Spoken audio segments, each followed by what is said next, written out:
Hello दोस्तों, हमारी YouTube channel mister Dilip sir में आपका स्वागत है। दोस्तों, कल हमने जो टॉपिक पढ़ाया था अवतल दर्पण में प्रतिबिंब का बनना। आज का जो टॉपिक है वो टॉपिक है वक्रता, त्रिज्या और फोकस दूरी में संबंध।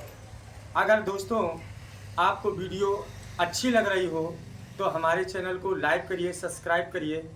तो चलते हैं, आज का जो टॉपिक है कि अवतल दर्पण, कल का जो टॉपिक पढ़ा था अवतल दर्पण में प्रतिबिंब का बनना, और आज का टॉपिक है वक्रता, त्रिज्या और फोकस दूरी में संबंध। वक्रता, त्रिज्या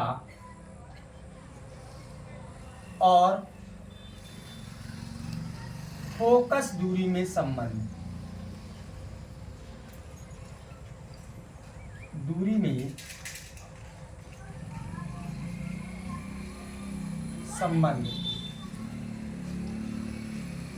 तो ध्यान से समझना, वक्रता, त्रिज्या और फोकस दूरी में संबंध। ध्यान से समझिए। देखिए, ये एक अवतल दर्पण है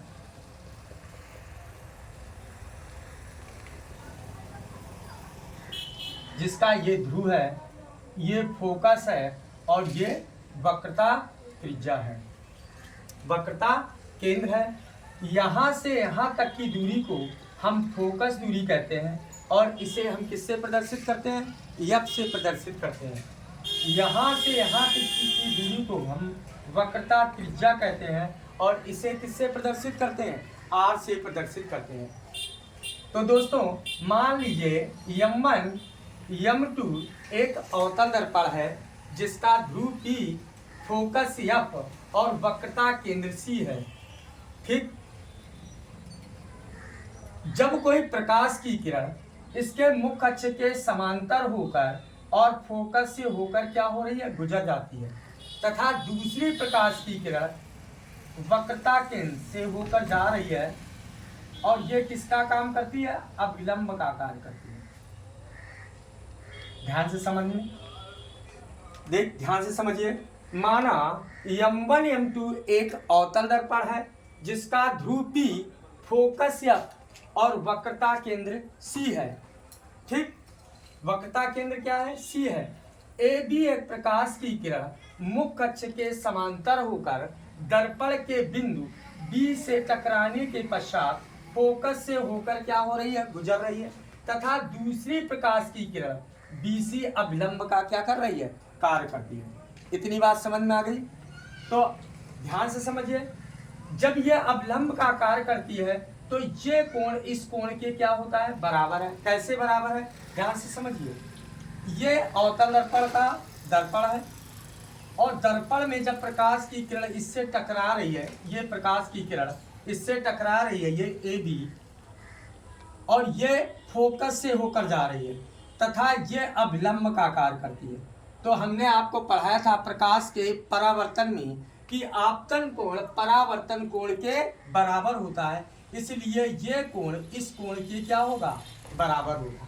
तो ध्यान से समझिए, ये कोण इस कोण के क्या हो गया? बराबर है। इतनी बात सबके समझ में आ गई? सबके समझ में आ रही है? आगे आ जाइए। दूसरी चीज, ये जो रेखा है हम इसको साफ कर रहे हैं, तो ये दोनों समांतर रेखाएं हैं। ये दोनों क्या है? समांतर रेखाएं। कौन सी? A और B। A और B ये समांतर रेखा है, और CP, ये C और ये क्या है? P है, तथा ये तिर्यक रेखा है। इस तरीके से तो आपने पढ़ा होगा कि जब दो समांतर रेखाओं को एक तिर्यक रेखा काटती है तो एकांतर अंतःकोण समान होते हैं। इन कोणों को हम कौन सा कोण बोलते हैं भैया? एकांतर अंतःकोण। अगर ये कोण थीटा है तो ये कोण भी क्या होगा? थीटा होगा। ध्यान से समझ में आया? तो जब ये कोण थीटा है तो ये कोण, ध्यान से समझना, ये कोण अगर थीटा है तो ये भी कोण क्या हो जाएगा? थीटा हो जाएगा। अब इधर ध्यान देना, ये कोण और ये कोण और ये कोण, तीनों कोण क्या हो रहे हैं? बराबर हो रहे हैं। जब बराबर हो जाएंगे तो फिर हम लाइन खींच रहे हैं। ध्यान से समझिए, ये हमने लाइन खींच दी। तो आपको एक त्रिभुज दिखाई दे रहा है BCF। कौन सा? BCF में। तो आपने पढ़ा होगा जब किसी त्रिभुज के दो कोण बराबर होते हैं उसकी दोनों भुजाएं क्या होती हैं? बराबर होती हैं। इतनी बात समझ में आ गई? तो चलो आगे इसको हम डिटेल में बताते हैं, थोड़ा ध्यान से समझिए, इधर ध्यान दीजिए। क्या ये कोण इस कोण के बराबर है? तो यहां हम क्या लिख सकते हैं? कोण ABC बराबर कोण किसके हो जाएगा? CBF की। CBF की ध्यान से समझना। क्यों? क्योंकि आपतन कोण बराबर परावर्तन कोण। आपतन कोण बराबर किसके हो जाएगा? परावर्तन कोण। क्लियर? किसके नियम से? परावर्तन के नियम से। अब आगे आ रही है दूसरा पॉइंट, ये इस भुजा के क्या है? समांतर है। तो इसमें हम लिख सकते हैं AB समांतर किसके हो जाएगा? CP के। तथा कौन सी? BC तिर्यक रेखा है। BC क्या है? तिर्यक रेखा है। तिर्यक रेखा है। जब तिर्यक रेखा होगी तो आपको हमने बताया कि एकांतर अंतःकोण आपस में क्या होंगे? बराबर होंगे। फिर एक बार समझ लीजिए, ये से हम तिर्यक रेखा कहते हैं। तो ये कोण इस कोण के क्या होगा? बराबर। इस कोणों को हम क्या कहते हैं? एकांतर अंतःकोण। मतलब जब दो समांतर रेखाओं को एक तिर्यक रेखा काटती है तो एकांतर अंतःकोण क्या होते हैं? बराबर होते हैं। मतलब ये रेखा AB बराबर किसके? AB समांतर किसके? CP की। AB समांतर किसके है? CP के। तथा BC तिर्यक रेखा है। तो क्या हो जाएगा? इधर ध्यान से समझना। क्या हुआ? ये कोण इस कोण के क्या होगा? बराबर। तो कर दीजिए कोण कौन सा? ABC। कोण ABC बराबर कोण किसके हो जाएगा? BCP के। BCP के। इतनी बात समझ में आ गई? अब हम इसको डाल लें समीकरण नंबर 1 और इसको डाल दें हम समीकरण नंबर 2। इतनी बात समझ में आ गई? अब ध्यान देना, कोण ABC बराबर, यहां भी कोण ABC बराबर। तो जब दो समीकरण कौन सा है? 1 और 2 से ABC की वैल्यू इसके बराबर है, ABC की वैल्यू भी इसके बराबर है। जब दोनों की वैल्यू बराबर होगी तो ये बराबर किसके हो जाएगा? इसके। तो यहां हम लिख देंगे समीकरण 1 व 2 से। क्लियर? समझ में आ रहा है? तो क्या हो जाएगा? कोण कौन सा?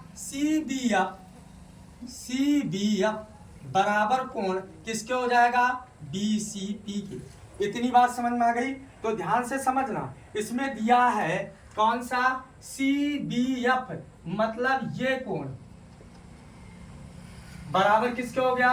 BCP के। मतलब इस कोण के। ये कोण और ये कोण आपस में क्या हो गए? बराबर। तो हम इसमें त्रिभुज कौन सा ले ले?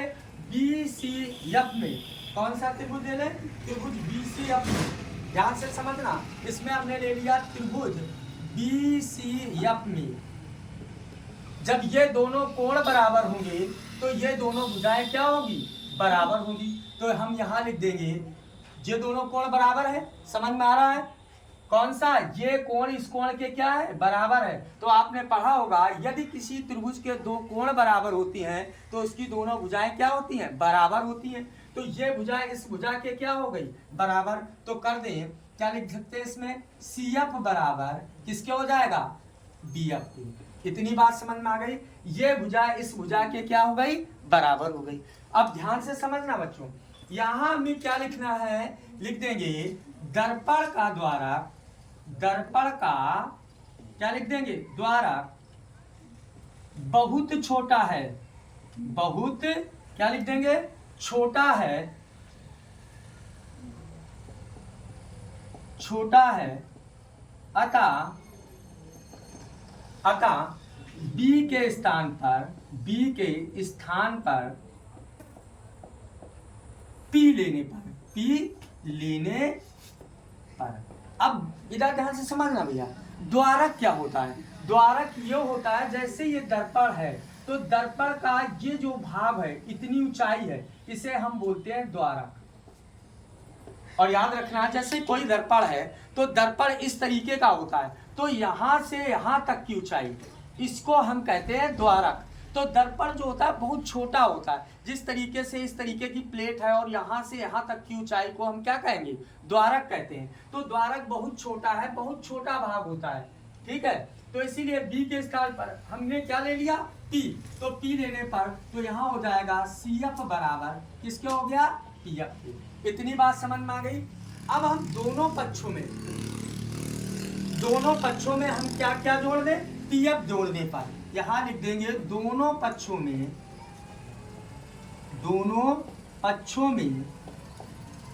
पी एफ जोड़ने पर अब हम पी एफ जोड़ दें। इधर भी हमने पी एफ जोड़ दिया प्लस सी एफ, प्लस इधर भी पी एफ जोड़ दिया प्लस पी एफ। इतनी बात सबके समझ में आ रही है सभी के? तो इधर ध्यान से समझना भैया। अब यहाँ हमने लिख दिया, क्या लिखा है? P F plus C F. अब इधर ध्यान देना, पी एफ ये है और प्लस सी एफ ये है, और अगर हम पी एफ में सी एफ जोड़ देंगे तो पूरी दूरी हो जाएगी पी सी। अगर हम पी एफ में सी एफ जोड़ देंगे तो पूरी दूरी हो जाएगी पी सी। तो इस P F plus C F की जगह हम कितना लिख सकते हैं? P C. आया? यहाँ बराबर होना चाहिए, बराबर। अब यहाँ P F plus P F, अब इधर ध्यान देना, P F plus P F, जब हम इसको जोड़ेंगे तो यहाँ हम क्या लिख सकते हैं? 2pf। क्या लिख सकते हैं? 2pf। अब ध्यान से समझना, P और C यहाँ से यहाँ तक की दूरी किसके बराबर है? R के। तो यहाँ हम क्या रख दें? R। और यहाँ से यहाँ तक की दूरी किसके बराबर है? तो यहाँ हम लिख देंगे 2f के बराबर है। तो यहाँ ध्यान से समझना, तो ये आ गया तुम्हारा R बराबर 2f, मतलब f बराबर क्या हो गया? R/2 के। समझ में आया? तो इसी को हम लिख सकते हैं, क्या लिख सकते हैं? यहाँ लिख सकते हैं फोकस दूरी बराबर क्या लिख सकते हैं? वक्रता त्रिज्या बटे 2 के। समझ में आ रहा है? फिर एक बार देख लीजिए, एक बार मैं रिवाइज करवा रहा हूं, ध्यान से थोड़ा समझना इसको। क्या लिखेंगे? हमें सिद्ध करना था कि वक्रता त्रिज्या और फोकस दूरी में क्या निकालना था? संबंध निकालना था। तो ध्यान से समझना, क्या ये एक अवतल दर्पण है, तो भाषा क्या लिखेंगे? माना M1 M2 एक अवतल दर्पण है जिसका ध्रुव P, फोकस F और वक्रता केंद्र क्या है? C है, ठीक। इसके मुख्य अक्ष के समांतर AB एक प्रकाश की किरण दर्पण के बिंदु कहाँ? B से टकराती है या परावर्तित होती है और फोकस से होकर क्या हो रही है? गुजर जाती है। पुनः एक बार चित्र बना दे, ध्यान से समझना, देख लीजिए इधर, ये M1 M2 एक क्या है? अवतल दर्पण है, ठीक, जिसका ध्रुव P, फोकस F और वक्रता केंद्र C है। इतनी बात समझ में आ रही? इसके मुख्य अक्ष के समांतर AB एक प्रकाश की किरण दर्पण के बिंदु B से टकराने के पश्चात या परावर्तन के पश्चात फोकस से होकर गुजर रही है, तथा दूसरी प्रकाश की किरण CB अभिलंब का क्या करती है? कार्य करती है। इतनी बात समझ में आ रही? अब क्या करें? ले लेंगे ये कोण, ध्यान से समझना, दोनों बराबर है, क्योंकि हमने पढ़ाया था कि आपतन कोण परावर्तन कोण के बराबर है। तो अगर ये x है तो ये भी x हो जाएगा। ये दोनों समांतर रेखाएं हैं, ठीक, तथा BC क्या है? तिर्यक रेखा है। जब तिर्यक रेखा होगी तो ये कोण इस कोण के बराबर हो जाएगा, अर्थात ये कोण इस कोण के हमने बराबर कर दिया। यहाँ तक आपके समझ में आ गया? फिर हमने क्या ले लिया? त्रिभुज BCF में, तो हमने त्रिभुज BCF में ले लिया। तो ध्यान से समझना, जब किसी त्रिभुज के दो कोण बराबर होती है उसकी ये दोनों भुजाएं क्या होंगी? बराबर। हमने दोनों भुजाओं को बराबर कर दिया। फिर हमने क्या किया कि जब दर्पण का द्वारक कैसा है? बहुत छोटा है, अतः B के स्थान पर हमने कौन सा ले लिया? P। तो बी के स्थान पर हमने कौन सा ले लिया पी, तो यहाँ आ जाएगा सी एफ। बी के स्थान पर हमने लिख दिया पी, तो सी एफ बराबर किसके हो गया पी एफ के, और दोनों पक्षों में हमने पी एफ को क्या कर दें जोड़ने पर, तो ये आ जाएगा P F plus C F बराबर P F plus P F. अब इधर ध्यान देना, P F plus C F, यह है पी एफ और यहाँ से है सी एफ, तो पूरी दूरी किसके बराबर हो जाती है आर की, मतलब पीसी के। तो यहाँ हो गया पीसी और पीसी बराबर है किसके आर के। अब इधर P F plus P F जुड़ गया तो जुड़ जाएगा, तो ये हो जाएगा 2pf और यहाँ आ गया 2 पी और एफ, यहाँ से यहाँ तक की दूरी को हम फोकस दूरी कहते हैं, इसलिए इस स्थान पर आ गया एफ। तो r बराबर 2f के, तो 2 का क्या कर दिया पक्षांतर, तो f बराबर r/2 के, तो सिद्ध होकर आ गया फोकस दूरी बराबर वक्रता त्रिज्या बटे 2, अर्थात वक्रता त्रिज्या की आधी होती है। दोस्तों अगर ये वीडियो आपको अच्छा लग रहा हो तो हमारे चैनल को लाइक करिए, सब्सक्राइब करिए और बेल आइकन को दबा दीजिए, जिससे आपके तुरंत नोटिफिकेशन प्राप्त हो सके। धन्यवाद।